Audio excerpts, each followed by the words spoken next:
Friend வணக்கம். இது maybe TNPSC group 4ல் கேட்க சான்ஸ் இருக்குது. ஸோ தெரிஞ்சுக்கோங்க ஓகேவா. இந்த திருக்குறளில் டேஷ் கொடுத்து கேட்பாங்க ஓகேவா. தென் வேறு என்ன வேறு எப்படி கேட்பாங்க. ஓகே ஃப்ரெண்ட்ஸ், நான் அதுக்கு ரெடி பண்ணுறேன்.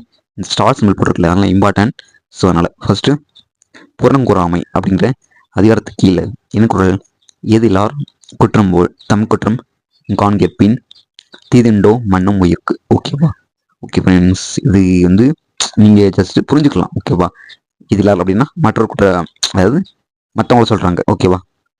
இதிலார் குற்றம் போல் தம் குற்றம் காண்கிற்பின், மற்றவங்க குற்றத்தை நம்ம குற்றம் மாதிரி பார்த்துக்கணும் ஓகேவா. ஸோ அவங்க தீதுண்டோ மன்னும் உயிர்க்கு, அந்த பொருள் பாருங்கள். பிறருடைய குற்றத்தை காண்பது போல் தன்னுடைய குற்றத்தை காண்பவருடைய வாழ்வில் துன்பம் இல்லை அப்படிங்கிறது தான் இதோட பொருள் ஓகேவா. ஸோ நம்ம வச்சுக்கோங்க, இதை மக்கப் பண்ணிக்கணும் அவ்வளோதான் அந்த ஒரு லைன்ஸ்.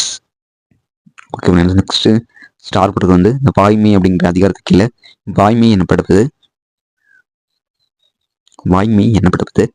யாதனின் யாதொன்றும் தீமை இல்லாத சொல் ஓகேவா. ஓகே, இது முழுக்க நீங்கள் ஞாபகம் வச்சுக்கிறதும் ஓகே. மக்கப் பண்ணிக்கோங்க அவ்வளோதானே. புரிஞ்சு படிக்கிறது புரிஞ்சு படிச்சுங்க, மக்கப் பண்ணுறது மக்கப் பண்ணுங்க. மக்கப் ப்ளஸ் புரிஞ்சு படிக்கிறது ரெண்டு இருந்துச்சுன்னா குட்னு சொல்லுவாங்க ஓகேவா. வெரி குட் அந்த மாதிரி. ஸோ யூஸ் பண்ணிக்கலாம்.